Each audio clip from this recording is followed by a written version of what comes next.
Evakuasi korban ambruknya bangunan Pondok Pesantren Al-Khozini Buduran, Sidoarjo, Jawa Timur masih berlangsung. Sejumlah keluarga menanti dengan cemas dan berharap ada keajaiban korban masih bisa ditemukan dalam kondisi hidup.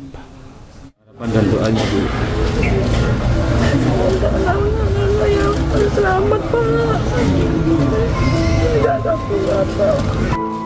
Ibu Koyimah, warga Blega, Bangkalan, Jawa Timur merupakan orang tua salah satu siswa kelas 1 Madrasah Sanawiyah Al-Khozini. Ia adalah satu dari ratusan keluarga korban yang mengaku belum bisa tenang menunggu kabar anaknya ditemukan. Ratusan keluarga korban runtuhnya bangunan Pondok Pesantren Al-Khozini di Buduran, Sidoarjo masih berkumpul di posko operasi Basarnas yang dibuka di kampus 2 Institut Agama Islam Al-Khozini yang berjarak sekitar 200 meter dari Ponpes. Di area gedung yang dibuka sebagai tempat istirahat, mereka masih terus menanti ada kabar baik yang diberikan oleh tim SAR sejak hari pertama kejadian. Kelas berapa sekarang, Bu? 1 Sanawiyah. 1 Sanawiyah, Bu ya. Terus Ibu tahunya awal dari mana, Bu? Dikabari atau? Kabarin, Pak. Tapi Bu tahu pasti kalau anaknya Ibu di musola itu, Bu, waktu itu? Dari teman-temannya, Pak. Dari teman-temannya, Bu ya. Terus dekatnya. Mengatakan kalau ikut sholat di situ, Bu. Iya, Pak. Tapi sampai sekarang nggak ketemu, Pak. Anak Ibu Koyimah, Ahmad Suhaibi, telah menempuh pendidikan di Ponpes Al-Khozini selama 1,5 tahun. Kini para orang tua dan kerabat masih berharap agar anak-anaknya bisa ditemukan dalam kondisi selamat.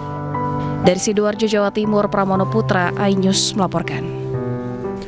Sementara itu, pemirsa, seorang ibu yang anaknya menjadi korban dari robohnya gedung Pondok Pesantren Al-Khozini menangis menunggu kabar anaknya. Diketahui korban sudah mondok di Al-Khozini selama 3 tahun. Sang ibu berdoa agar anaknya bisa segera ditemukan dalam kondisi selamat. Anak saya salah satu santri di Pondok Al-Khozini juga. Baik, lalu sampai sekarang apakah Ibu belum mengetahui di mana posisi atau keberadaan terakhir dari korban mungkin? Kurang tahu. Saya sudah tanya ke keamanan, sudah saya hubungi, tapi tidak ada konfirmasi. Yang saya disuruh tunggu, katanya anak saya masih dalam pencarian. Oke, lalu apakah ada teman-temannya mungkin yang terakhir melihat, yang sudah menyelamatkan diri lebih dulu gitu, mungkin terakhir melihat anak Ibu? Enggak ada. Saya sudah tanya teman-temannya yang biasanya sama anak saya itu, nggak ada yang tahu tempatnya di mana, nggak ada yang tahu. Oke. Lalu apa yang Ibu harapkan dari hari ini evakuasi ya, Bu ya? Ya, semoga saja cepat selesai, cepat dipertemukan dan keadaan selamat gitu loh. Oke. Sudah berapa hari Ibu menunggu kabar, Bu? Mulai hari pertama, Senin sore sampai hari ini belum ketemu. Oke. Lalu bagaimana Ibu kan saat ini berada di lokasi begitu ya, Bu ya? Ibu bagaimana melihat evakuasi yang dilakukan oleh petugas kali ini? Nggak boleh deket-deket ke sana. Ini semua disuruh ke posko sama pihak yang bersangkutan. Tapi Ibu, anaknya sudah berapa lama belajar di pondok pesantren ini? Hampir 3 tahun. Hampir 3 tahun. Dan sebelumnya memang soal bangunan ini tidak ada masalah ya, Bu ya? Tidak ada. Baru ini. Biasanya juga baik-baik aja.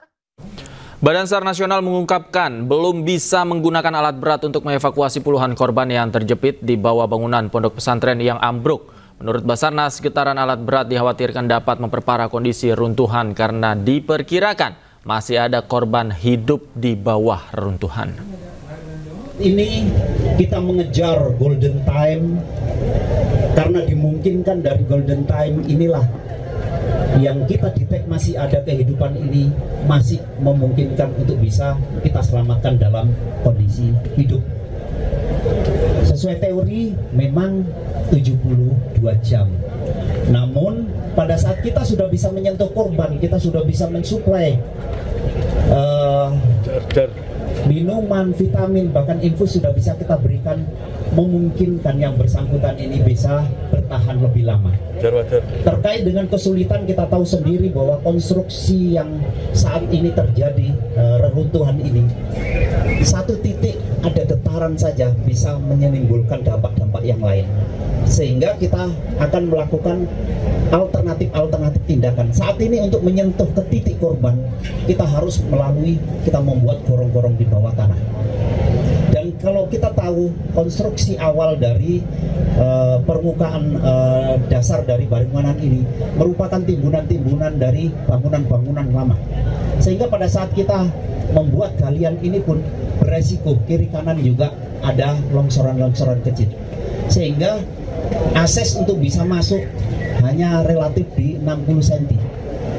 Karena di situ ada kolom-kolom beton-beton yang terjadi. Dan itulah sebenarnya yang kita hadapi, bukan berarti kita tidak kepingin terbuka masyarakat untuk bergabung, tapi untuk dipahami bahwa pada saat kita melaksanakan tugas khusus dalam rescue ini memang perlu adanya clear area, misalkan seperti itu. Menteri Agama Nasaruddin Umar mengunjungi lokasi ambruknya bangunan Pondok Pesantren Al-Khozini di Sidoarjo, Jawa Timur. Selain itu, Gubernur Jawa Timur Hovifah Indar Parawansa juga mendatangi lokasi ambruknya bangunan.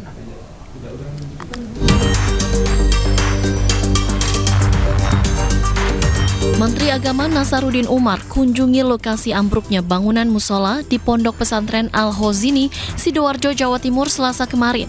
Selain melihat kondisi bangunan yang ambruk, Menteri Agama juga melihat kondisi keluarga korban di posko yang terletak sekitar 300 meter dari bangunan ponpes yang ambruk. Menteri Agama menegaskan kasus ambruknya bangunan di Ponpes Al-Khozini ini bisa menjadi pembelajaran bersama agar kasus serupa tidak terjadi lagi di ponpes lainnya di Indonesia. Ini pembelajaran buat kita semuanya, terutama di lingkungan pondok pesantren. Betapa perlunya kita, insya Allah kami juga nanti selaku Menteri Agama akan memberikan perhatian khusus tentang pembangunan fisik pondok pesantren. Mudah-mudahan ini yang terakhir ya. Sementara itu, Gubernur Jawa Timur Hovifah Indar Parawansa kembali mendatangi lokasi ambruknya bangunan musola.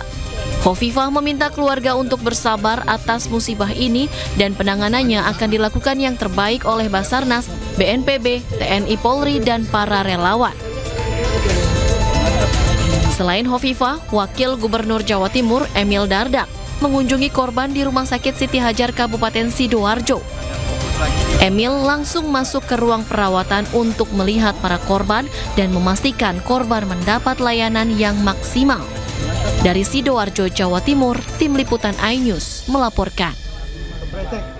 Tim SAR masih berusaha mengevakuasi santri yang masih terjepit runtuhan Pondok Pesantren Al-Khozini. Kami hadirkan informasinya usai jeda berikut. Tetaplah di iNews Sore.